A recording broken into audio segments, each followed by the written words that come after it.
మహిమ కలుగునుగాక.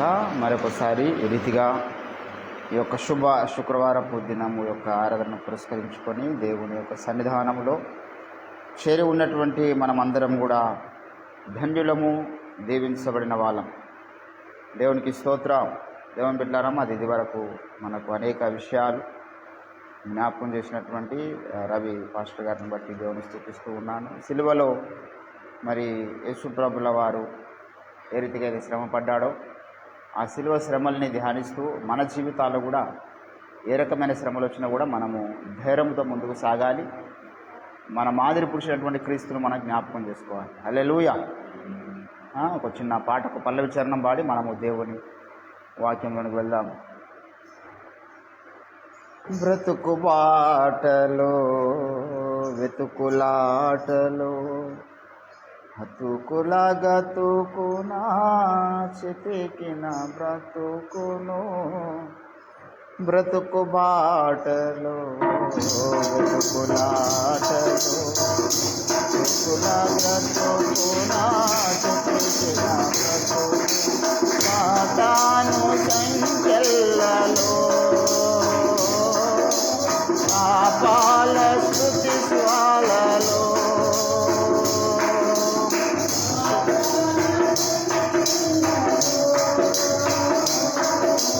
పాపాల స్తుతి స్వాలలో శోధనలో ఆవేదనలో బ్రతుకు ఇక మోయలేను.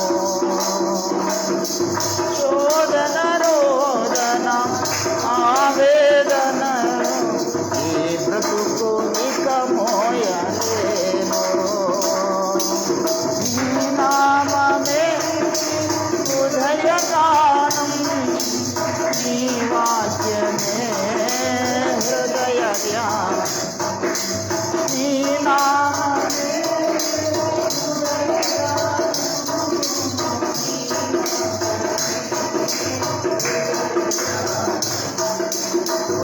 యేసు క్రీస్తు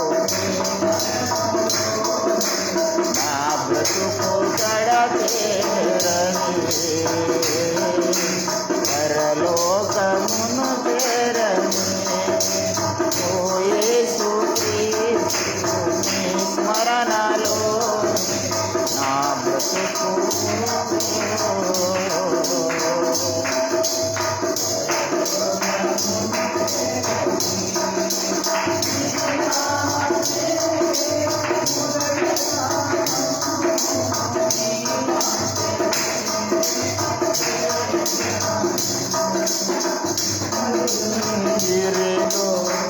శ్రమలు సహించి సిలువలో నీవే రక్తము చిందించి, కలువరి గిరిలో శ్రమలు సహించి సిలువలో నీవే రక్తము చిందించి,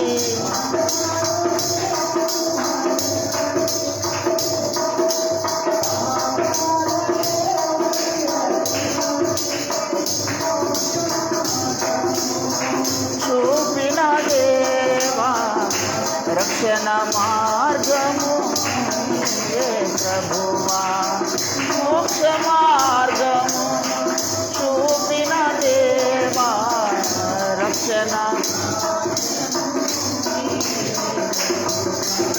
ఈ నామం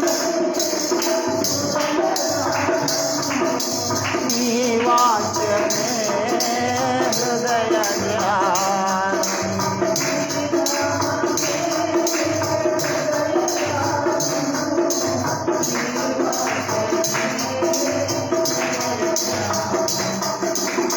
ఓ యేసు క్రీస్తు నీ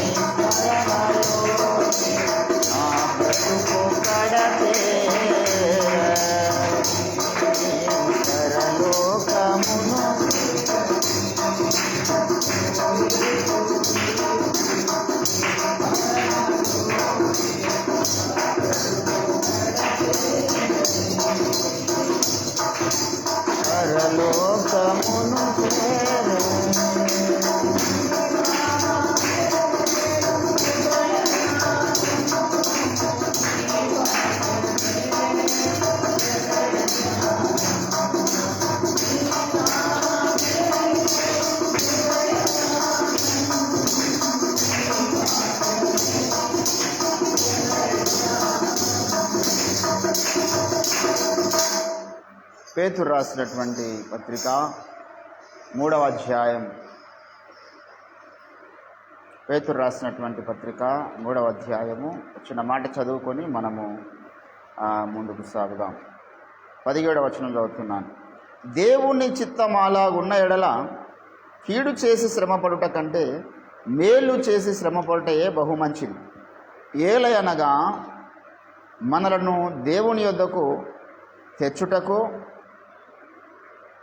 అనీతిమంతుల కొరకు నీతిమంతుడైన క్రీస్తు శరీర విషయములో చంపబడి ఆత్మ విషయములో బ్రతికింపబడి పాపముల విషయములో ఒక్కసారే శ్రమపడే. చదవబడిన లేఖన భాగమును దేవుడు మన వినికిడిలో పాలింపచేయును గాక. ప్రభునందు నాకు అత్యంత ప్రియులారా, ఈ వరకు దైవ సేవకులు అనేక సంగతులు, క్రీస్తు శిలువ శ్రమల్లో ఉన్నటువంటి శ్రేష్టమైనటువంటి సంగతులు, శిలువ కార్యం జరుగుతున్నప్పుడు ప్రకృతిలో వచ్చినటువంటి విలయతాండవం, ఆకాశము నుంచి దేవుని యొక్క శబ్దాలు వినబడము, మరి భూమి కంపించడము, తెర నడిమికి చినగడము, సమాధులు తెరవబడము, ప్రకృతి అంతా కూడా స్తంభించింది. ఆకాశము నల్లబారింది, సూర్యుడు లేడు, మిట్ట మధ్యాహ్నం చీకటవ్వడం ఏందండి? ప్రపంచ చరిత్రలో ఎప్పుడు జరగలేదు. అంటే ప్రకృతి అంతా కూడా యేసు మరణాన్ని చూడలేకపోయిందని మనకు అర్థమవుతా ఉన్నది. యేసు ప్రభు యొక్క మరణము వెనకాల ఎవరి హస్తం ఉన్నది అని మనం ఆలోచన చేసినామనుకో, యేసు ప్రభు యొక్క మరణ వెనకాల ఎవరి హస్తం ఉన్నది అంటే అందరూ చెప్పేటటువంటిది ఏంటంటే యూదుల హస్తం ఉన్నది, యూదులు కుట్రపూరితముగా అనే మాటలు కొన్ని మనకు కనబడతాయి. ఏంటండి, మార్కు సువార్తలో మరి యేసు ప్రభువును వారు ఏం చేశారంట? మార్కు సువార్త 15వ అధ్యాయము 7వ వచనంలో లేఖనము సాక్ష్యం ఇస్తున్నది ఏంటంటే, అధికారులందరూ కలిసి ఏం చేశారంట? 9వ వచనం చదువుదాం. ప్రధాన యాజకులు అసూయ చేత యేసును అప్పగించిరి.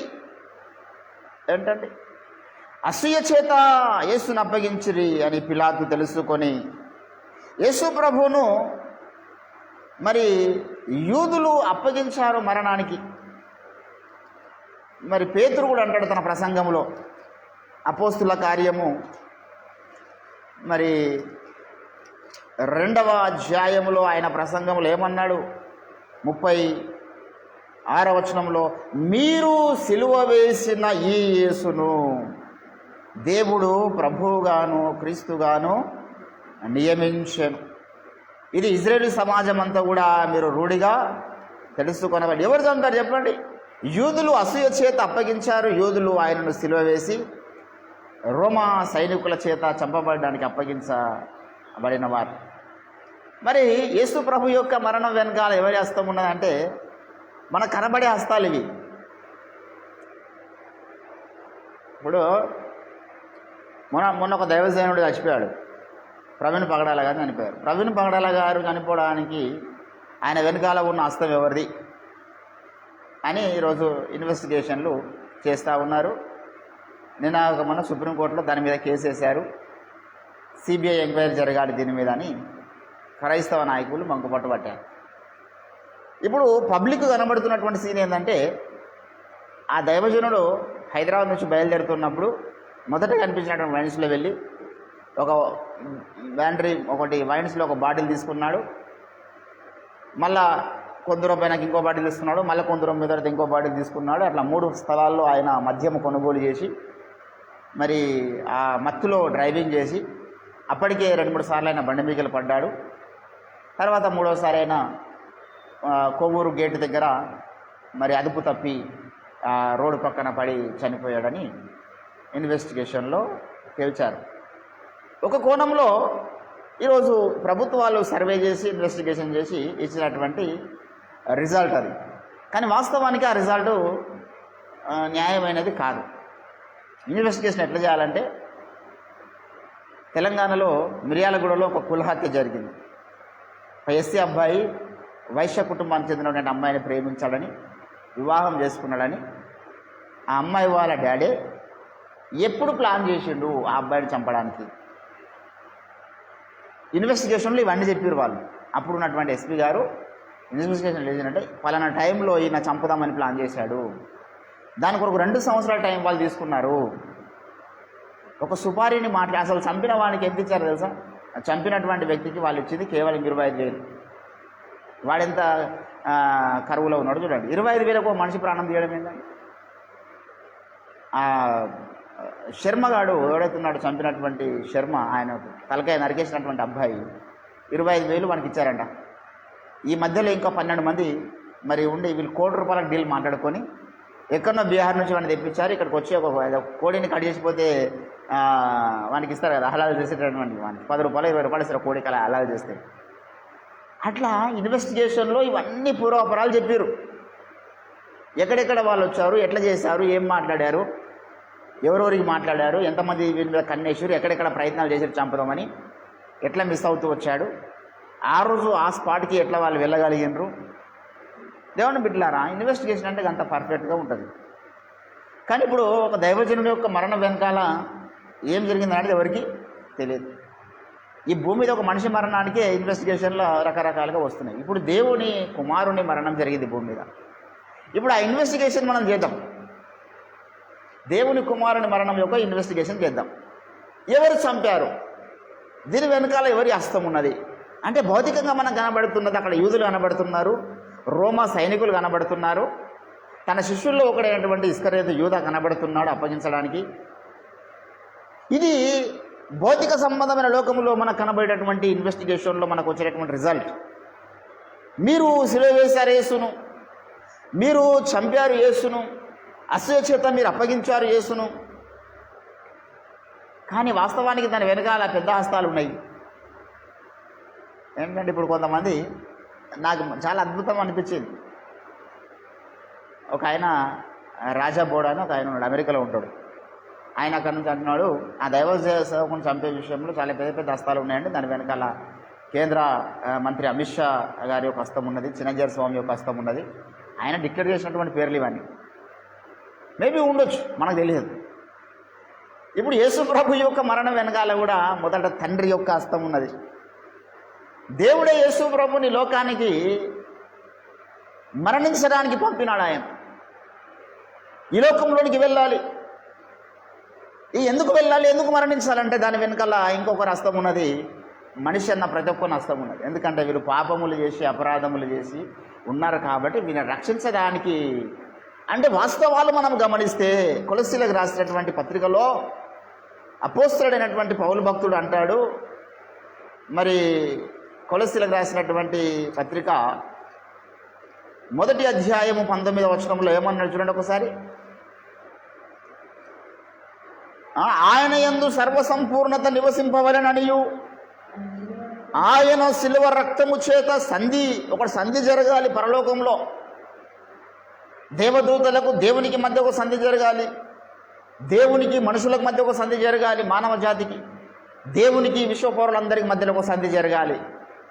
ఆ సంధి జరపడానికి ఒక నిబంధన రక్తం కావాలి. ఏంటంటే ఆయన శిలువ రక్తము చేత సంధి చేసి ఆయన ద్వారా సమస్తమును, అవి భూలోకమందు ఉన్నవి అయినను పరలోకమందు ఉన్నవి అయినను, వాటన్నిటినీ ఆయన ద్వారా తనతో సమాధానపరచుకోవాలంటే మొదట తండ్రి అభిష్టమాయను అన్నాడు. హల్లెలూయా. యేసు ప్రభు మరణం వెనకాల మొదట ఎవరికి అభిష్టమైంది చెప్పండి? తండ్రి అభిష్టమాయను, తండ్రి చిత్తమాయను. ఏంటంటే 22వ వచనంలో తన సన్నిధిని పరిశుద్ధులుగాను నిర్దోషులుగాను నిరపరాధులుగాను నిలువబెట్టుటకు ఆయన మాంసయుక్తమైన దేహమందు మరణము వలన ఇప్పుడు మిమ్మల్ని ఏం చేశారు? ఆయన సమాధానపరిచెను. దేవునితో సమాధానపరిచింది మాంసయుక్తమైనటువంటి యేసు ప్రభు యొక్క దేహం. దేవునితో మనుషుల్ని సమాధానపరిచింది. అంటే యేసు ప్రభు యొక్క మరణం వెనకాల మొదట తండ్రి అభిష్టం ఉన్నది, దాని వెనకాల మన పాపములు ఉన్నవి. మనం పాపములు చేసినాం కాబట్టి ఆయన మన కొరకు మరణించవలసి వచ్చింది అంటాడు. 2వ అధ్యాయం అదే కొలస్సీలకు రాసినటువంటి పత్రిక 2వ అధ్యాయంలో మీరు గమనించినట్లయితే అక్కడ అంటున్నాడు 11వ వచనంలో, మీరును క్రీస్తు సున్నతి యందు శరీరేచ్ఛులతో కూడినటువంటి ఏంటండి స్వభావమును విసర్జించి ఆయన యందు చేతులతో చేయబడని సున్నతి పొందితిరి, మీరు బాప్తిస్మమందు ఆయనతో కూడా పాతి పెట్టబడిన వారై ఆయనను మృతులను లేపిన దేవుని ప్రభావముందు విశ్వాసం ఉంచుట ద్వారా ఆయనతో కూడా మీరు లేచిన వారైతిరి. 13లో మరియు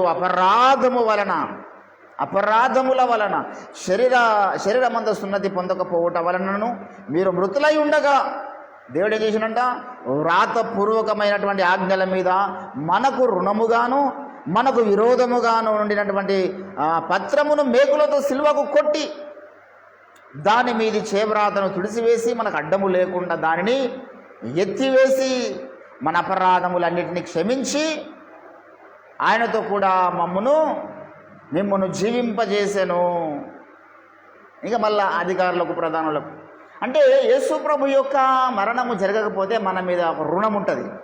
అరే అందరూ పరలోక రాజ్యం ఉందాం అనుకుంటున్నారు కదా, మా రుణం చెల్లించండి మరి అంటాడు దేవుడు. ఏందయ్యా రుణము? మీ పాపాలకు రుణం ఎక్కడ ఉన్నది?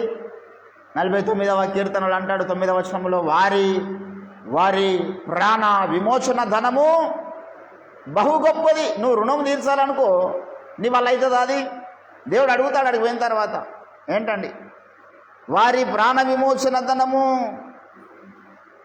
ఏంటండి? 7 నుంచి చదువుదాం. ఎవడును ఏ విధము చేతనైనా తన సహోదరుని విమోచింపలేడు. ఎవడు అడిగి పోయిన తర్వాత, బాబు నా కొరకు నువ్వు నా కొరకు రుణం చెల్లించు, నువ్వు నా కొరకు రుణం చెల్లించు అంటే ఎవరు రుణం చెల్లించలేరు. అందరూ జైల్లో ఉన్నారండి. ఇప్పుడు జైల్లో ఉన్నటువంటి ఒక వ్యక్తి ఇంకో జైల్లో ఉన్నటువంటి వ్యక్తికి ఎస్సూరెన్స్ ఇస్తాను, నేను సాక్ష్యం ఇస్తానంటే ఒప్పుకుంటారా జైలు అధికారులు? నేను ఆ వ్యక్తి కొరకు నేను జమానత్గా ఉంటున్నానండి, మీరు ఆ వ్యక్తికి బయటకు విడిచిపెట్టారంటే జైల్లో ఉన్నోని విడిచిపెట్టరు. ఇద్దరు జైల్లో ఉన్నోళ్ళే.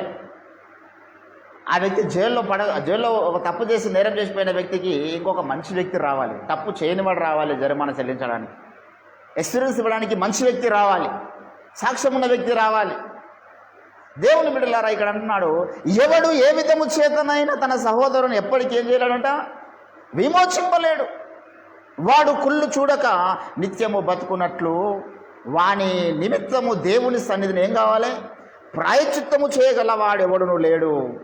వారి ప్రాణ విమోచన ధనము బహు గొప్పది, అది ఎన్నటికి తీరక అట్లుండవలసిందే అన్నాడు. ఇంత గొప్ప విలువైనటువంటి రుణం మన మీద ఉన్నదంట, భారముగా మనకు అడ్డముగా ఉన్నదంట. యేసు ప్రభు శిలువ మరణం ద్వారా ఆ రుణమును తీసివేసిండు. మనకు అడ్డముగా ఉన్నటువంటి ఆ యొక్క చేవ్రాతను ఆయన ఏం చేసిండంటే మేకులతో శిలువకు కొట్టి. దేవుని బిడ్డలారా, యేసు ప్రభు యొక్క శిలువ మరణము వెనకాల ఈరోజు చాలా విలువైనటువంటి మరి ఆశీర్వాదం ఉన్నది. ఏంటంటే ఆయన శిలువ మీదకి వచ్చినప్పుడు మరి ఆయన ఎవ్వరు చూడనోళ్ళని వాడి అయిపోయినట్టు ఆయన. ఏంటంటే ఎప్పుడైతే చెప్పండి, యూదు సంతతి వాళ్ళు, యూదు జాతి బిడ్డలు చాలా అందగాళ్ళు. ప్రపంచంలో ఇప్పటికీ ఎక్కువ అందంగా ఉన్నటువంటి జాతి ఎవరిదైనా ఉందా అంటే యూదులే. భారతదేశంలో మనం మిస్ ఇండియా అని చెప్పేసి చెప్పుకుంటున్న వారిని తీసుకుపోయి ఆడ వాళ్ళ పక్కన నిలబెట్టామనుకో, ఏమైనా నల్లగా కనిపిస్తుంది. మనం పోయిలాడితే ఎవరు చూడరు మనల్ని. అందగత్తెలకు భారతదేశంలో పెద్ద పెద్ద అందగత్తెలకే యూదుల స్త్రీల పక్కకు కానీ యూదుల పురుషులకు నిలబెడితే దేకరు ఎవరు, అంత హ్యాండ్సమ్ ఉంటారు వాళ్ళు. ఆడవాళ్ళైనా మగవారైనా యూదులకు ఆ ప్రత్యేకత ఉంది, దేవుడు ఇచ్చిండు, ఆ సౌందర్యాన్ని వారికి ఇచ్చిండు. మరి యేసుప్రభు ఎంత అందగాడు, ఆయన 10,000 మందిలో అతి కాంక్షణీయుడు, అతి సుందరుడు. ఏంటంటే కానీ ఆయన ఏమైపోయాడో తెలుసా, శిలువ మీద మనుషులు చూడనొల్లని వానిగా. ఏంటంటే 53వ అధ్యాయము యెషయా ప్రవచన గ్రంథము 53వ అధ్యాయము అంటున్నాడు ఇక్కడ, అతనికి స్వరూపమైనను సొగసైనను లేదు. మనం అతన్ని చూచి అపేక్షించినట్లుగా అతని యందు స్వరూపము లేదు. 3వ వచనంలో అతడు తృణీకరించబడినవాడు ఆయను, మనుషుల వలన విసర్జింపబడినవాడు ఆయను. ఏంటంటే మిక్కిలి సౌందర్యవంతుడు, అందగాడు యేసు ప్రభుల వారు. కానీ ఏమైపోయాడు, మనుషులు చూడనొల్లని వానిగా ఆయన అయిపోయినాడు. ఎందుకు? కారణమేమిటి? ఏంటంటే అందము లేకనా, సౌందర్యం లేకనా? చాలా అందగాడు యేసు ప్రభు లేఖనం సాక్ష్యం ఇస్తున్నది. కానీ ఎందుకు తయారైనంటే ఒకసారి ఒక కార్యం జరిగింది. ఇజ్రాయెల్ జనాంగం అందరూ వాళ్ళు చేసిన తప్పును బట్టి దేవుడు ఏం చేసిండంటే వారికి తాపకరమైన సర్పాలను విడుదల చేసిండు చంపడానికి. తాపకరమైన సర్పాలను విడుదల చేసినప్పుడు ఆ సర్పాలు వస్తున్నాయి, అందరినీ కరుస్తున్నాయి. ఆ సర్పం ఎటువంటిదంటే కరిస్తే అంత జల్ది చచ్చిపోడు మనిషి. కొన్ని సర్పాలు కరిస్తే వెంటనే విషం ఎక్కి మనిషి శరీరం అంతా కూడా మూర్ఛపోయి చనిపోతారు. అక్కడనే కొన్ని పవర్ఫుల్ సర్పాలు ఉంటాయి. కానీ వీళ్ళకి కరిసినటువంటి సర్పాలు ఎటువంటి అంటే కరుస్తున్నాయి కానీ అంత జల్ది చచ్చిపోతలేరు, మంట మండుతున్నదంట. ఏంటండి సంఖ్యాకాండము 25వ అధ్యాయంలో దేవుడి యొక్క ఉదాంతం గురించి మాట్లాడుతూ ఉన్నాడు. ఏంటండి 8వ వచనంలో 7 నుంచి చదువుదాం. కాబట్టి ప్రజలు మోషే యుద్ధకు వచ్చి, మేము యెహోవాకును నీకును విరోధముగా మాటలాడి పాపము చేసితిమి. వీళ్ళు చేసిన పాపం ఏంది? వ్యభిచారం చేయలేదు, జారత్వం చేయలేదు, దొంగతనాలు చేయలేదండి. విరోధంగా మాట్లాడుతున్నారు దేవునికి, దైవజనునికి. గుర్తుపెట్టుకోవాలి, ఎప్పుడైనా మన జీవితంలో ఏంటండి మనిషి అన్న ప్రతి ఒక్కడు ఏదో ఒక తప్పు చేస్తాడు. తప్పు చేయని వాడు ఎవడు ఉండడు. కానీ 2 తప్పులు చేయదు. నీ శరీర బలహీనతను బట్టి నువ్వు కొన్నిసార్లు త్రావుడికి బానిస అవ్వచ్చు, కొన్నిసార్లు నువ్వు తిండిపోతనానికి బానిస అవ్వచ్చు, నిద్రకు బానిస అవ్వచ్చు, ఇంకెన్నో రకాల పాపాలకు నువ్వు బానిస అవ్వచ్చు. అవి కూడా పాపాలే. ఈ లోకంలో ఎన్నో రకాల పాపాలు ఉన్నాయి. బిల్లిగ్రామ్ గారు 7 పాపాల గురించి ఒక బుక్ రాశాడు. 7 మాత్రమే కాదండి, ఇంకా చాలా ఉన్నాయని నేను చాలాసార్లు చెప్పిన. 7 అయినా కనబడే ప్రధానంగా ఎన్నెన్న పాపాలు చేయొచ్చు, వాటికి క్షమాపణ ఉన్నది. సమరయశ్రీ ఇష్టానుసారమైన జీవితం జీవించింది, క్షమాపణ పొందుకున్న యేసుప్రభు దగ్గర. వ్యభిచారం ముందు పట్టబడ్డ స్త్రీ ఇష్టానుసారంగా జీవించి క్షమాపణ పొందుకున్న యేసుప్రభు దగ్గర. జక్కయ్య ఇష్టానుసారమైన జీవితాన్ని జీవించినాడు. ఆయన యేసయ్య దగ్గర క్షమించు ప్రభు అంటే యేసయ్య క్షమించండి. ఈరోజు కోర్టు వాళ్ళు కూడా కొన్ని తప్పులు చేసి క్షమిస్తారు. కోర్టులో నాకు తప్పైంది క్షమించండి సార్ అంటే వదిలిపెట్టేస్తారు కోర్టు నుంచి. అట్లా చాలామంది వస్తారు. మొన్న నా కారు కూడా యాక్సిడెంట్ చేసిండు. నేను సిఎస్ఆర్కి అడిగిన, సార్ మరి ఎఫ్ఐఆర్ చేస్తే ఎట్లుంటుంది ఆ వ్యక్తి మీద? నాకు చాలా ఖర్చు అవుతుంది కదా, 40-45 వేలు ఖర్చు అవుతున్నది సార్ మరి కార్కి. ఆ వ్యక్తి మీద ఎఫ్ఐఆర్ చేస్తే మనకు అమౌంట్ మొత్తం వస్తాయా అని అడిగిన నేను. మరి వాడు లైవ్ అయితే తినడు కాబట్టి చెప్తున్నా. అడిగినప్పుడు సార్ ఏమన్నంటే, నువ్వు ఎఫ్ఐఆర్ చేస్తే ఎఫ్ఐఆర్ చేయమంటే చేస్తాం సునీల్, కానీ ఆ వ్యక్తి కోర్టుకు పోయి జడ్జి ముందు తప్పైంది సార్, నాకు కొంచెం నాకు నిద్ర సరిగా లేక నేను అట్లా రాంగ్ రూట్లో ఉద్దేశం అంటే అప్పుడు దాకా వాళ్ళు ఏదో కోర్టు జరిమానా ఉంటుంది, 130 రూపాయలు 140 రూపాయలు కట్టి ఆయన వదిలిపెట్టేస్తారు. నువ్వు ఇంత ఖర్చు పెట్టి నువ్వు కేసు చేసి నువ్వు మళ్ళీ కోర్టుకు తిరిగి ఇదంతా వచ్చిన తర్వాత నీకు 1 రూపాయి కూడా రాని పరిస్థితులు ఉంటాయి. ఒకవేళ ఆయన తప్పైంది క్షమించమని అడిగితే కోర్టు క్షమించేస్తుంది. తర్వాత నీకంటారు మళ్ళీ నువ్వు ఇన్సూరెన్స్ చేసుకోవాలి కదా, నువ్వు చూసుకొని పోవాలి కదా బాబు, పెద్ద బండి, నువ్వు జాగ్రత్తగా ఉండాలి కదా, నీకే మళ్ళీ వారానికి ఇచ్చి పంపిస్తారు. ఎంత కొంత వాడు ఇచ్చినంత తీసుకో అంటే మళ్ళీ వాడు ఒక 10,000 రూపాయలు మనకి ఇచ్చాడు. అది తీసుకొని అప్పటిదాకా మనం మిగతా అమౌంట్ వేసుకొని కార్ చేసుకున్నాం. కొన్నిసార్లు కోర్టులలో కొన్ని తప్పులకు వెంటనే క్షమాపణ ఇచ్చేస్తారు. ఇప్పుడు డ్రంక్ అండ్ డ్రైవ్ కేసులలో కూడా బాగా కోర్టుకు పంపిస్తారు. అందరినీ తాగి బండి నడిపితే డైరెక్ట్ కోర్టుకే ఇక్కడ చలాన్ రాసేస్తారు. వీడు కోర్టుకు పోయి అది కట్టి అక్కడ తప్పైందని క్షమించి రావాలి. 3 సార్లు అవకాశం ఉంది డ్రంక్ అండ్ డ్రైవ్లో. 3 సార్లు మళ్ళీ దొరికిండు అనుకో, తాగి అదే కేసులో పోయింది అనుకో, మనం జైలు వేస్తాం. నాన్ అవైలబుల్ జైలు శిక్ష కూడా పడుతుంది. కాబట్టి దేవుని బిడ్డలారా, లోకంలో కొన్ని పాపాల క్షమాపణ ఉంటుంది. అట్లా దేవుని దగ్గర కూడా చాలా పాపాల క్షమాపణ ఉన్నది. బైబిల్లో దేవుడు చాలా మందిని క్షమించండి, చాలా పాపాలను బట్టి దేవుడు మనకు క్షమించండు. కానీ 2 పాపాలను దేవుడు క్షమించలే. అక్కడ మొదటిది ఏంటంటే దేవునికి విరోధంగా మాట్లాడినటువంటి మాటను బట్టి దేవుడు క్షమించలే. దేవునికి విరోధంగా మాట్లాడతారా మీరు? ఏంటంటే అక్కడ ఏమన్నాడు? మేము దేవునికి విరోధముగా మాట్లాడి, ఇద్దరికి విరోధంగా మాట్లాడొద్దు. ఎప్పుడైనా గుర్తుపెట్టుకోవాలా, దేవునికి విరోధంగా మాట్లాడొద్దు, దైవజనునికి విరోధంగా మాట్లాడొద్దు. దేవుడు వదిలిపెట్టాడు 2 కేసులు. చాలా జాగ్రత్తగా ఉండాలి ఈ విషయాలు మనం. అందుకే నేను ఎప్పుడు చెప్తా ఉంటాను, ఈరోజు మన నాయకులు, మన గురువు గారు ఓఫిరాయ్ గారి మీద చాలామంది చాలా నిందలు వేసిండ్రు. జీవితకాల శాపం అది. నేను గమనిస్తూ ఉంటారే, ఫలానా వాడు ఇట్లా మాట్లాడాను కదా, ఆ ఫలానా ఆడది ఆయన మీద ఇట్లా నేరం మోపిపోయింది కదా బయటికి, ఆమెను ఎప్పుడు దేవుడు మోతుతాడు, ఎప్పుడు శిక్షిస్తాడు, ఎప్పుడు ఆమె పురుగులు పడి చచ్చిపోతుంది, ఎప్పుడు ఆమె జీవితం బజార్ పాలవుతుందో నేను గమనిస్తూ ఉంటాను. అది నాకు విరోధంగా మాట్లాడిన వారికైనా, అయ్యగారికి విరోధంగా మాట్లాడిన వారికైనా, యేసుప్రభుకి విరోధంగా మాట్లాడిన వారికైనా జరుగుతుంది. నా ముందు యేసుప్రభుకి విరోధంగా 2 మాట్లాడారు గజ్వెల్లో. 2 ప్రత్యక్ష అంటే పక్కకి ఎంతమంది మాట్లాడవచ్చు. ఆ 2ని గమనిస్తున్నా. ఒకని పతనం స్టార్ట్ అయింది. పేరు చెప్పొద్దు, ఎందుకంటే ఇది మంచి కార్యక్రమం కాదు, వాళ్ళకి ఆశీర్వాదం కాదు. ఒకని పతనం స్టార్ట్ అయింది. గమనిస్తున్నాం ఆయన పతనం. ఇంకోటి కూడా ఆరోగ్యం పాలైపోయాడు. అదే త్వరలో వాళ్ళు క్లోజ్ అయిపోతారు చరిత్ర. వ్యక్తిగతంగా నన్ను దూషించిన వారు ఇద్దరు ఉన్నారు. వారి గురించి కూడా నేను గమనిస్తున్నాను, ఎప్పుడు దేవుడు చర్య తీసుకుంటాడు. నా మీద నేరం మోపిన వారు ఇద్దరు ఉన్నారు. నా మీద ఎలిగేషన్ చేసిన వారు ఇద్దరు ఉన్నారు. ఒక ఆడదంతో ఒక మొగోడు ఉన్నాడు. నాకు విరోధంగా మాట్లాడిన వారిలో ఒక ఆడదంతో ఒక మొగోడు ఉన్నాడు. యేసుప్రభుకు విరోధంగా మాట్లాడిన వాళ్ళు ఇద్దరు మొగలేవు. వదిలిపెట్టాడండి దేవుడు. దేవుని దగ్గర కొన్ని కేసులు చాలా సీరియస్గా ఉంటాయి. వాళ్ళు ఎన్నిసార్లు దేవుని దగ్గర క్షమాపణ కోరుకున్నాక దేవుడు వదిలిపెట్టాడు. అది క్షమించే నేరం కాదరా పాప అంటాడు. అది సిగ్గులేదు, ఆ రోజు మాట్లాడేటప్పుడు తెలియదా అంటాడు దేవునికి విరోధంగా.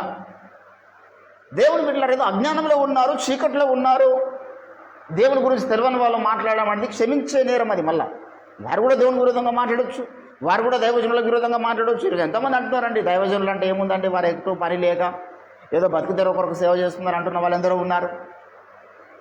మన దేవుని దూషిస్తున్న వాళ్ళు ఎందరో ఉన్నారు. వాళ్ళు ఒకవేళ వారి కన్నులు వెలిగించబడి వారు క్షమాపణ అడిగితే దేవుని దగ్గర క్షమాపణ దొరుకుతుంది.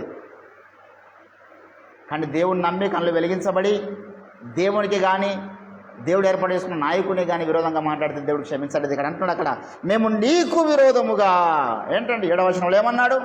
కాబట్టి ప్రజలు మోషే వద్దకు వచ్చి మేము యెహోవాకును నీకును సేమ్ కేటగిరీ, నీకును విరోధముగా మాట్లాడి పాపము చేసి తిని యెహోవా మా మధ్య నుండి ఈ సర్పములను తొలగించినట్లు ఆయనను వేడుకొనమనిరి.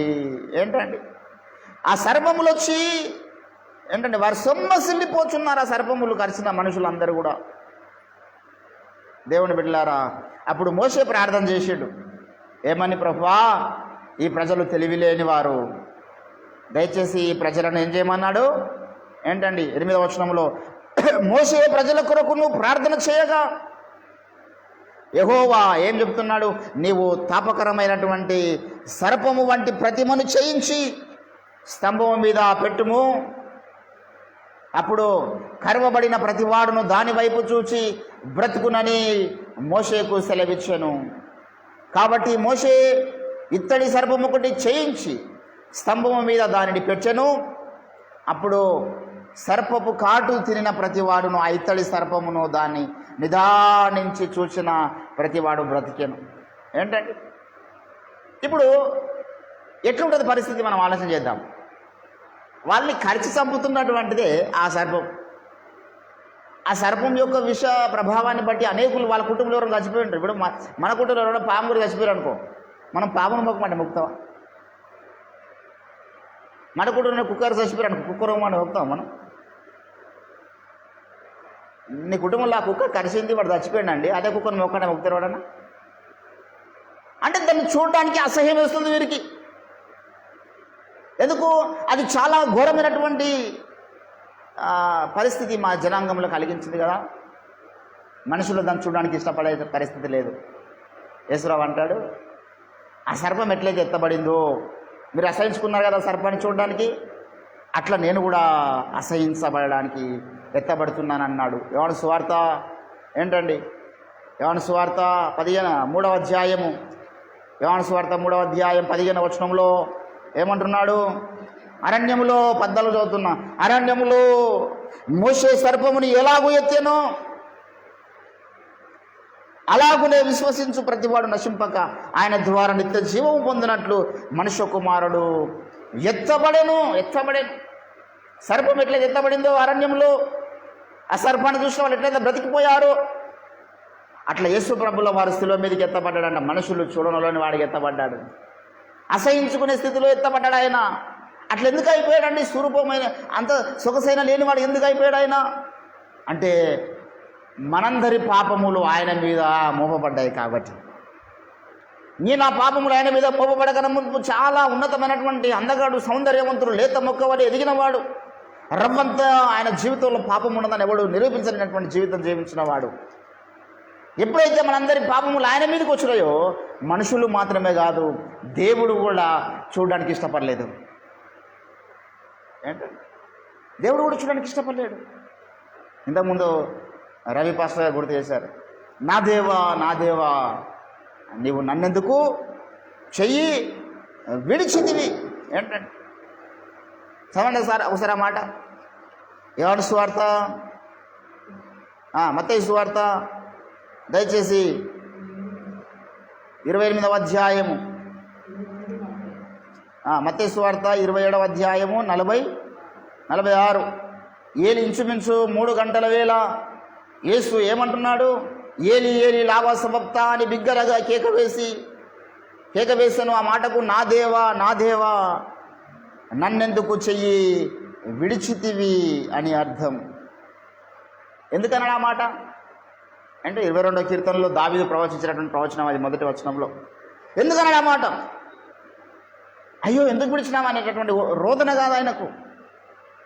నా చేయి నువ్వు పట్టుకుంటే బాగుండే కదా అనేటటువంటి ఆశ కాదు అప్పుడు ఆయనకు.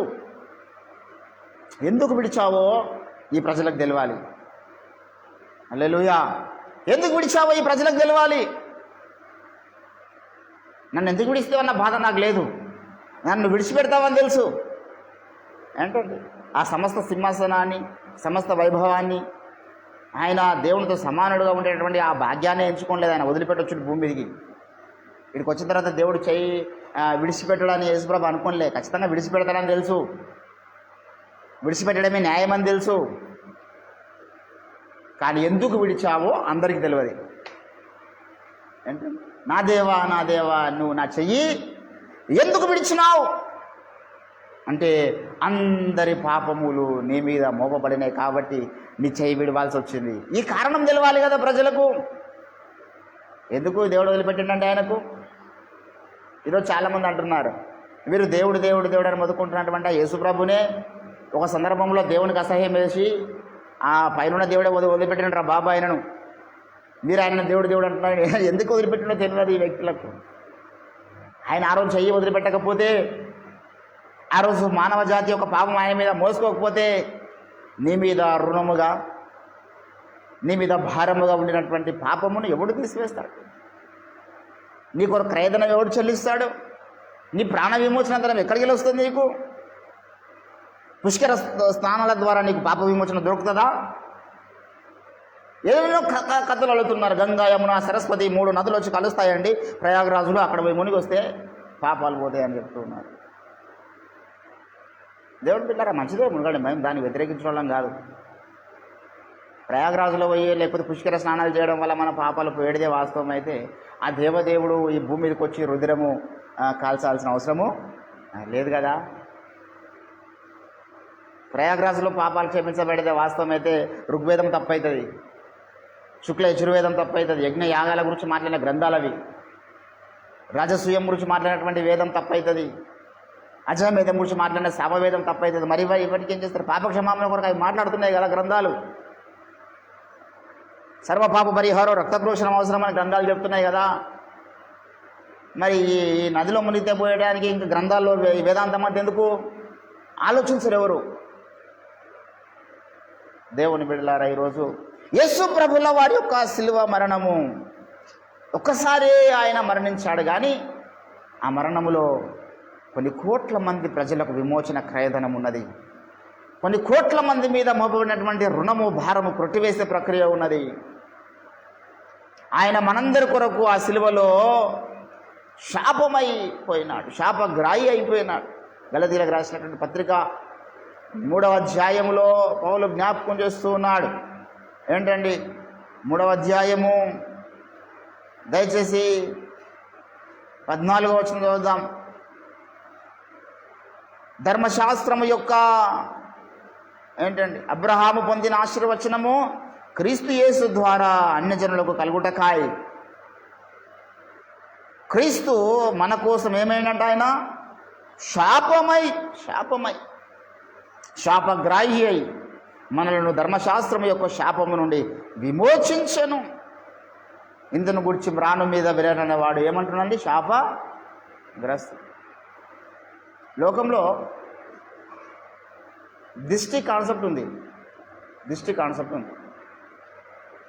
కొన్ని ఇళ్లకు దిష్టి బొమ్మలు పెడతారు, కొన్ని చేనుల కాడ దిష్టి బొమ్మలు పెడతారు.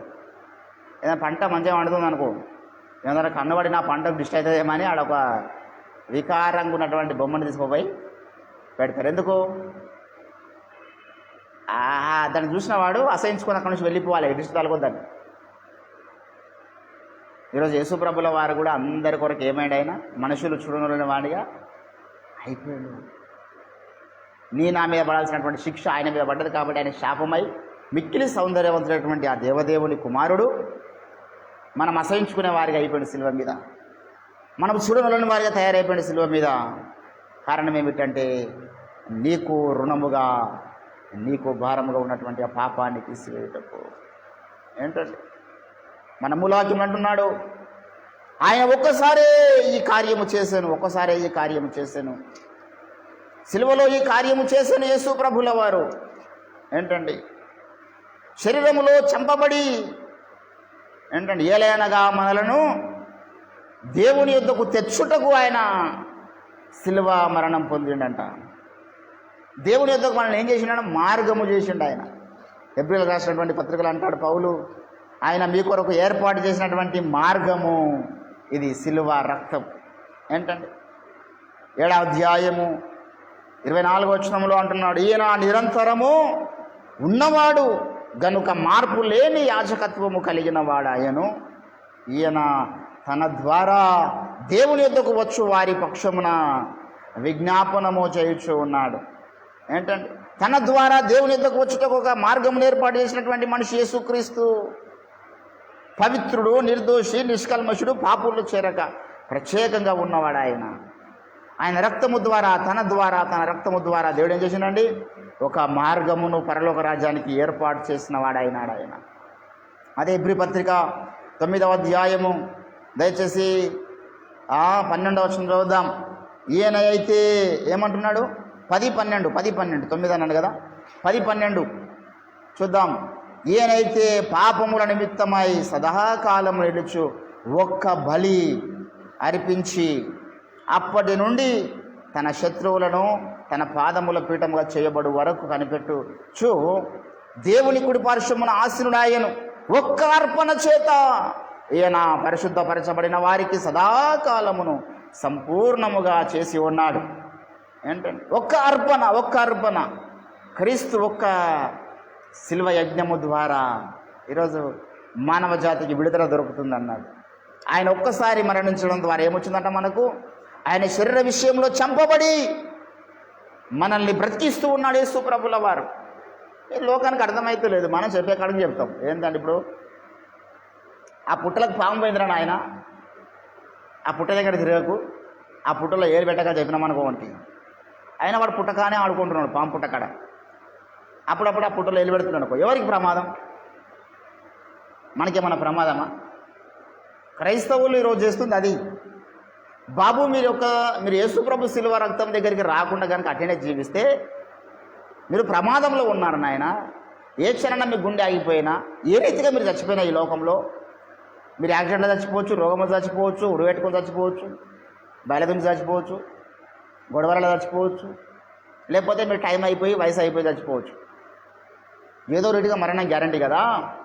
చనిపోకన్నా ముందు యేసుప్రభు శిలువ మరణం దగ్గరికి రాకుండా చచ్చిపోతే ఖచ్చితంగా ఘోర నరక అగ్ని గంధకంలో గుండంలో పడతావని బైబిల్ చెప్తున్నారు. కాబట్టి యేసుప్రభు నమ్ముకో, ఆ ఘోర నరకాన్ని తప్పించుకొని క్రైస్తవులు చెప్తున్నారండి. ఇది మత ప్రచారం కాదు. క్రైస్తవులను దేశంలోకి నిలగొట్టాలి, క్రైస్తవులు లేకుండా చేయాలంటే ఎట్లా సాధ్యమవుతుంది? ఏ మతపులను ఎవరు లేకుండా చేయరు.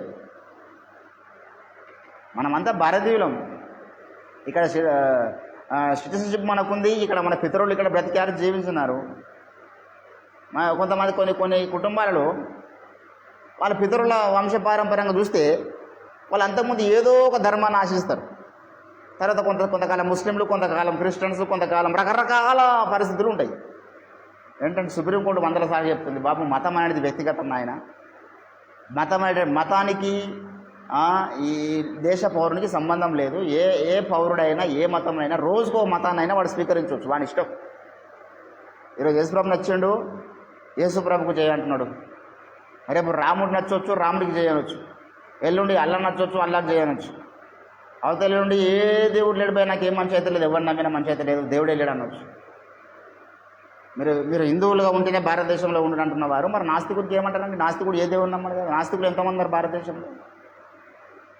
అసలు దేవుని గురించి సబ్జెక్టే వాడు వ్యర్థం అంటాడు. అన్యాయాల గురించో మాట్లాడతాడు, అక్రమాల గురించో మాట్లాడతాడు, లోకంలో జరుగుతున్నటువంటి అఘాయిత్యాల గురించో మాట్లాడతాడు. దేవుడు అనేవాడు ఉంటే మీ దేవుడు నిజమైన దేవుడు అయితే వచ్చి కాపాడాలి కదా అంటాడు వాడు. ఏది ఎవరికైనా అదే ప్రశ్న. ఇస్లాం వాళ్ళకైనా అదే ప్రశ్న అంటాడు, ముస్లిం క్రైస్తవులకైనా అదే ప్రశ్న అంటాడు, హైందవులకైనా అదే ప్రశ్న అంటాడు. మీ దేవుడు ఉంటే వచ్చి కాపాడాలి కదా అంటాడు. మనకి మనం సమాధానం చెప్పలేము. దేవుని బిడ్డలారా, యేసు ప్రభుల వారి యొక్క మరణము, ఆయన శ్రమ ఏం చేసిందంటే మనల్ని బ్రతికిస్తున్నది. పేతురు రాసినటువంటి మొదటి పత్రిక 2వ అధ్యాయములో మీరు గమనించినట్లయితే అంటున్నాడు ఇక్కడ, క్రీస్తు మీ కొరకు ఎట్లయితే శ్రమ పడ్డాడో ఒక లైన్ చెప్తున్నాడు 21వ వచనంలో,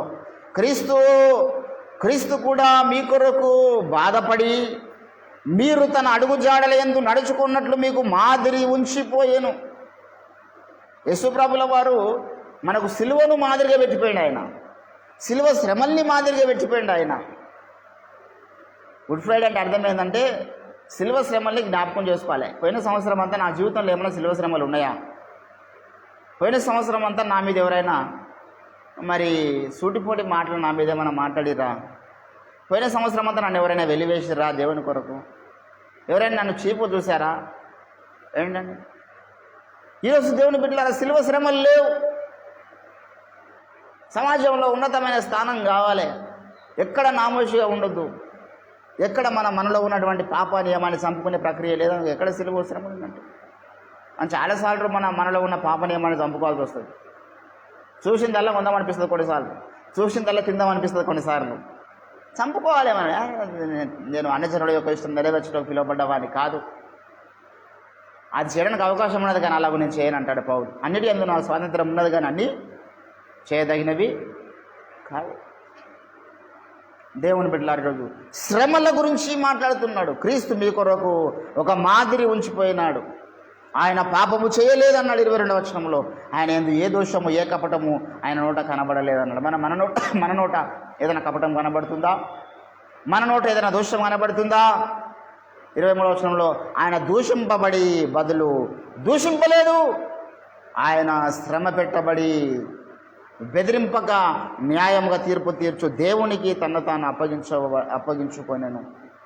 అలాగే మనము పాపముల విషయమై ఏమైనామంట చనిపోయి నీతి విషయమై జీవించినట్లు ఆయన తానే తన శరీరమందు మన పాపములను మ్రాను మీద మోసుకొనెను.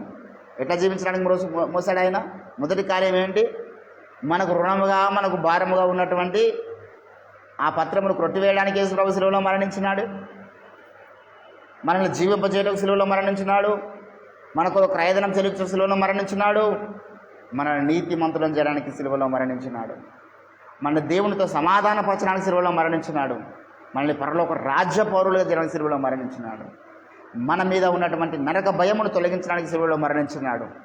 మనకు ఉన్నటువంటి మరణ భయమును తొలగించడానికి శిలువలో మరణించినాడు. నేనే నా మరణం గురించి చాలాసార్లు నేను ఒక స్పష్టతను కలిగి ఉన్నాను.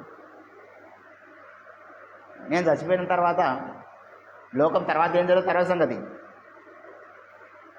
నా భార్య ఏమవుతుంది, నా పిల్లలు ఏమవుతారు, నా కుటుంబ సభ్యులు ఏమవుతారు అనేది కాదు. నా మరణమును దేవుడు నిద్రగా మార్చేసాడు. నా మరణం ఎట్లా మార్చాడు? అల్లాడిపోయే పరిస్థితి లేదు క్రైస్తవులకి మరణం వచ్చిన సమయంలో. దేవుని బిడ్డలారా, ఎందుకు? నీవు నేను పొందాల్సినటువంటి మరణ వేదన అంతా కూడా ఆ కల్వరి కొండ మీద ఆయన శిలువలో ఆ వేదన కూడా భరిస్తున్నాడు. 7 గంటల సేపు ఎర్రగండలో నిలబెట్టి చిత్రహింసలు పెడుతున్నారు. ఆయన ఒంట్లో ఉన్న రక్తం అంతా కూడా తీసేస్తున్నారు మెల్లమెల్లగా. మాటల చేత గాయము, శరీరానికి గాయము, కొరడా దెబ్బలు, నెత్తి మీద ముళ్ళ కిరీటము, కాలు చేతుల్లో మేకులు. ఇదంతా కూడా ఏం తెలుసా? నీవు నేను పొందాల్సినటువంటి మరణ వేదన ఆ శిలువలో ఆయన భరిస్తున్నాడు. ఆ వేదన అంతా కూడా.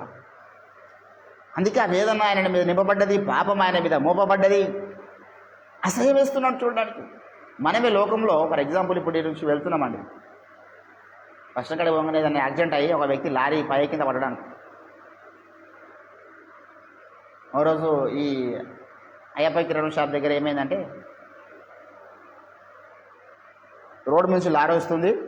ఆ వ్యక్తి కిరాణా షాపులో కిరాణం ఐటమ్స్ తీసుకొని బండి మీద పెట్టుకొని వెనకకి బండి తీస్తున్నాడు, మెల్లగా బండి మీద కూర్చొని వెనకకి తీస్తున్నాడు, తన భార్య బండి మీద కూర్చున్నది.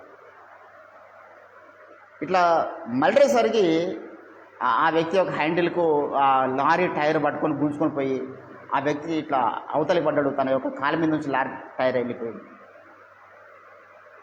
ఓ రోజు నేను సెంట్రల్ చర్చికి ప్రేయర్కి వెళ్తూ ఉంటే ఈ బాచుపల్లి దగ్గర, బాచుపల్లి నుంచి ఈ ఉంది సర్కిల్, ఇటు వస్తూ ఉంటే అదేది గండి మైసమ్మ, బాచుపల్లి నుంచి గండి మైసమ్మ వస్తుంటే ఆ మధ్యలో దారుణమైన యాక్సిడెంట్ చూసినాం. ఒక ఆమె మొత్తం ఆమె తల భాగము నడుము భాగం వరకు టైర్ వెళ్ళిపోయింది, మీద నుంచి పచ్చడి అయిపోయింది. ఎవరైనా చూస్తారా? చూడడానికి ఇష్టపడతారా? ఎంత మంచిగా తీసుకురంటారు? ఎవరన్నా చూడలేం మనం. నేను అప్పుడు 2011 ఆ టైంలో ఒరిస్సా నుంచి కొంతమందిని వర్కర్లను తెచ్చాయి. ఒరిస్సా కట్టకు, తర్వాత ఇటు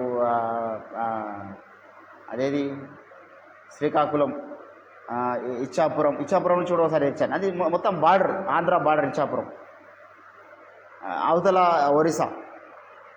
ఒరిస్సాకి వెళ్ళాను. అక్కడ నుంచి కొంతమంది లేడీస్ని తీసుకొచ్చేది పని చేయడానికి. ఒక అమ్మాయి ఆ కంపెనీలోకి వచ్చిన తర్వాత, అలానా కంపెనీ అని బీఫ్ ఫ్యాక్టరీ, ఆ కంపెనీలోకి వచ్చిన తర్వాత అంత మాంసంలో చూసి మొత్తం ఇట్లా ఎర్ర కనబడేసరికి కళ్ళు తిరిగి పడిపోయింది. కళ్ళు తిరిగి పడిపోయింది. పని చేసుడు తర్వాత సంగతి. మళ్ళీ తీసుకుపోయి అడ్మిట్ చేసి గ్లూకోజ్ ఎక్కించి సప్పటిదాకా మళ్ళీ ఆమెకు ట్రైన్ టికెట్ బుక్ చేసి ఎండకం పంపించినాం. కొన్నిసార్లు మాకు చూస్తే తట్టుకోలేదు కొన్ని పరిస్థితులను. మరి యేసు ప్రభువుల వారు ఎట్లయిందో తెలుసా? శిలువ మీద రక్తపు ముద్దగా తయారైపోయాడు ఆయన. నెత్తి మీద ముండ్ల కిరీటం అంటే ఏదో మనం వీళ్ళు తీసుకొచ్చినటువంటి పరికికంప ముండ్లు కావాలి, రాడ్లతో చేయబడేవి. రాడ్స్తో తయారు చేసినటువంటి ఆ యొక్క ముండ్ల కిరీటమును యేసుప్రభు తల మీద పెట్టి కూర్చున్నారు. ఇట్లా అవి ఇంత లోపలికి దిగినాయి. యేసుప్రభు నెత్తిలోనికి ఇంత లోపలికి దిగినాయి. అక్కడి నుంచి రక్తం కారుతుంది అనుకో, ఎట్లుంటుంది సీన్? ముఖమంతా అందంగా కనబడుతుంది రక్తం కారితే. ముఖమంతా రక్తం ముద్దగా అయిపోయింది. వీపంతా ఆయన కొరడా దెబ్బలు. ఎటువంటి కొరడాలు? తాళ్లతో చేసినటువంటి కొరడాలు కాదు, అది కూడా ఇనుప కొరడాలు అవి. పెయ్యి అంతా అంగుళం మేరకు ప్లేస్ లేకుండా చీలిపోయింది ఆయన దేహం. ఆ సీన్లన్నీ ఆ ఫ్యాషన్ ఆఫ్ క్రైస్ట్ సినిమాలో చూపించారు. సాధ్యమైనంత వరకు వాళ్ళు ఎట్లా జరిగిందో చూపించారు. ఒక 90% అట్లనే తీశారు సినిమా. చూడలేం మనం, అది అన్నీ దారుణ. దేవుని బిడ్డలారా, అటువంటి వ్యక్తి ఎవరు చూస్తారండి? మరి అంతగా శిలువ యజ్ఞం అంతగా జరిగితే తప్ప నీ మీద నా మీద ఉన్నటువంటి పాపపు రుణము, నీ మీద నా మీద ఉన్నటువంటి దేవునికి విరోధమైనటువంటి అడ్డము ఎవడు తీసేయలేడు. దేవునితో నీకు సందేహం ఉండదు ఇంకా జీవితకాలానికి. సమాధానం పరచడానికి వేరే మార్గము లేదు కదా. అందుకే యేసు ప్రభుల వారు శిలువ మరణం పొందాల్సి వచ్చింది. హల్లెలూయా. తామసించా తగదిక ప్రియుడా, త్వరపడుము నీ రక్షణ కొరకు, నేడే నీ రక్షణ దినము, నేడే నీ రక్షణ దినము, పరుగిరము, నేడే నీ రక్షణ దినము, నేడే నీ రక్షణ దినము, పరుగిరము. ప్రేమతో యేసు పిలుచుచున్నాడు, ప్రేమతో యేసు పిలుచుచున్నాడు. రక్షణను పొంది లక్షణముగా వెళ్ళు, రక్షణను పొంది లక్షణముగా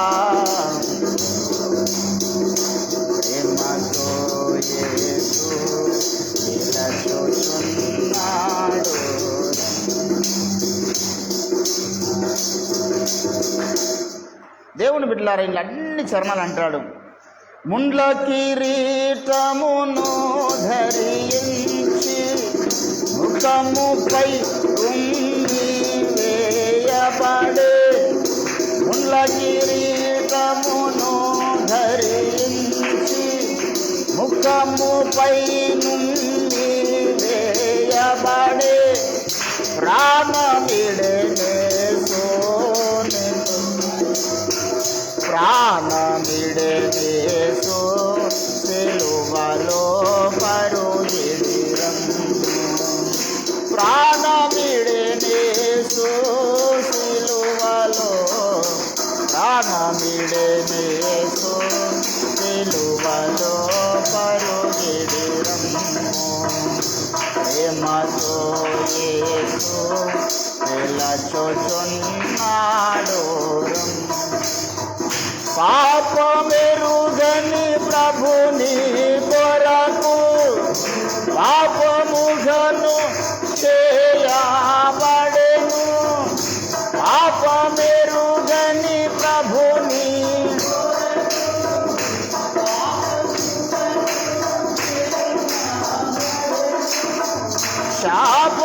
శాపగ్రాహ్యయే సిలువలో, శాపగ్రాహ్యయే సిలువలో పరుగిడిరం, శాపగ్రాహ్యయే సిలువలో, శాపగ్రాహ్యయే సిలువలో పరుగిడిరం. ప్రేమతో యేసు పిలచుచున్నాడు రంబు, ప్రేమతో యేసు పిలచుచున్నాడు రంబు. సిలువలో నీకై దాపిగొని కలుషని శ్రమకై ప్రార్థించే, సిలువలో నీకై దాపిగొని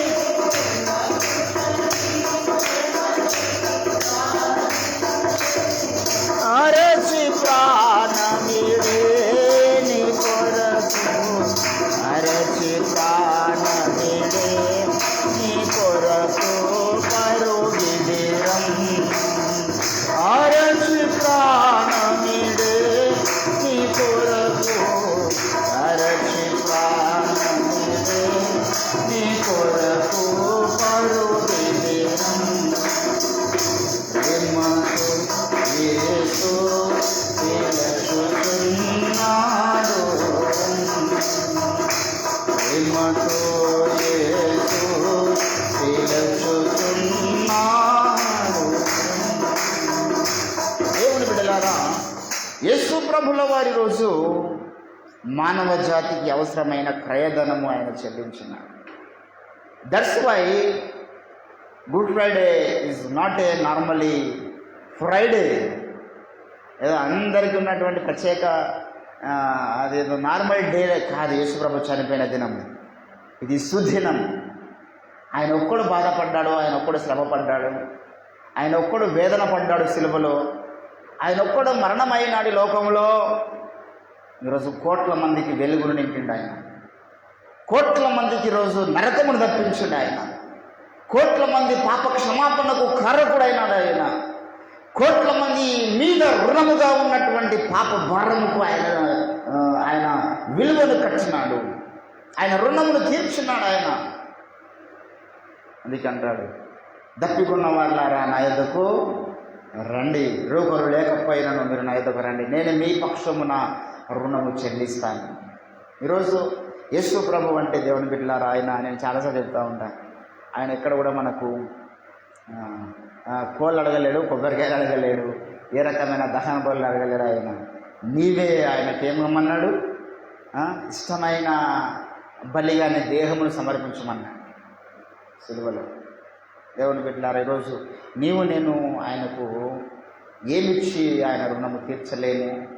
ఆయన మన కొరకు వెలకట్టలేనంత గొప్ప విలువను కలవరి కొండ మీద ఆయన మరణము ద్వారా తెలియపరిచినాడు. ఈరోజు మనకి పరిశుద్ధులను తయారు చేస్తున్నాడు ఆయన, నీతిమంతులను చేస్తున్నాడు ఆయన, మరణ భయము లేని వారిగా చేసినాడు ఆయన. నరక భయము లేని వారిగా చేసినాడు ఆయన. పరలోక శాశ్వతమైన లోకంలోనికి మనకు టికెట్ అనుగ్రహించేసినాడు ఆయన. శాశ్వతమైన లోకంలోనికి మనకు వీసా ఇచ్చేసినాడు ఆయన. మనకి ఇంకే అడ్డము లేదు ఆ లోకంలోనికి వెళ్ళడానికి. ఈ భూమి మీదనే ఒక దేశం నుంచి ఇంకో దేశానికి వెళ్ళాలంటే అడ్డం ఉంటుంది, బార్డర్స్ ఉన్నాయి, రానియారు, వీసా కావాలి, పర్మిషన్ కావాలి ఆ దేశం వల్ల మనకి ఇస్తున్నట్టుగా. పరలోక రాజ్యానికి యేసు శిలువ రక్తము మనకు వీసాని ఇచ్చింది. హల్లెలూయా. పరలోక రాజ్య దర్బార్లోనికి ఈరోజు మనం స్వేచ్ఛగా వెళ్ళవచ్చు. రెడ్ కార్పెట్ వెల్కమ్ పలుకుతుంది మనకు పరలోక రాజ్యం. అరే, ఈ వ్యక్తి యేసుప్రభు రక్తం ఆశ్రయించిన వాడు, యేసుప్రభు నది విశ్వాసం వచ్చినవాడు, సిలువలో వేలాడుతున్నటువంటి ప్రభు వైపు చూసిన వాడి వ్యక్తి, మన జన్మకర్మ పాపాలు యేసు రక్తంలో కడుక్కున్నవాడు వీడు. దేవదూతలు మనకు వెల్కమ్ పలుకుతారు పరలోక రాజ్యంలో. ఎంత గొప్ప స్టేటస్ మనది. లోకంలో ఎవడైనా ఏదైనా అనుకోవచ్చు మన గురించి, పరలోకం ఏమనుకుంటున్నాయంటే మనం జాగ్రత్తగా చూడాలి. ఈరోజు దేవుని బిడ్డలారా, ఈ శుభ శుక్రవారపు దినమున నా కొరకు ఇంత గొప్ప మేలులు చేసినటువంటి ఆ దేవాది దేవునికి మనం ఎంత స్తుతించినా తక్కువే, ఎంత ఆరాధించినా తక్కువే, ఎంత మన హృదయంలో ఆయన సమయంలో కుమ్మరించినా తక్కువే. ఆయన శరీరం మందు శ్రమపడెను, ఆయన మరణము మనకు జీవమైంది. ఆయన చనిపోయాడు ఈ లోకంలో శరీర విషయంలో, నా ఆత్మను జీవింపజేయటకన్నాడు ఆయన.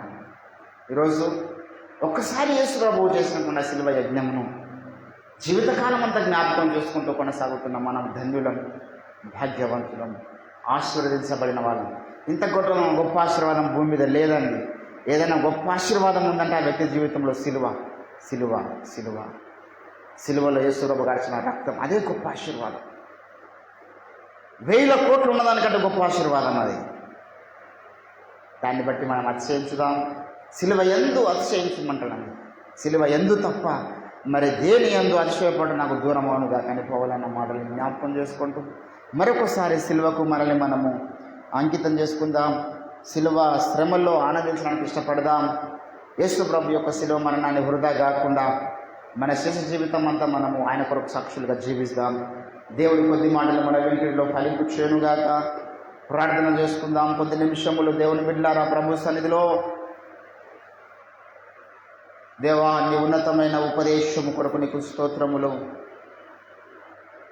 శిలువ మరణం వెనకాల దేవాది దేవుని యొక్క సంకల్పం ఉన్నదని మాతో మాట్లాడినారు. యూదులు అసూయ చేత యేసును అప్పగించి ఉండవచ్చు, అని నా పాపముల కొరకు మరణించినావు కదా తండ్రి. నా పాపముల కొరకు యేసు సిలువలో యాగమైనాడు.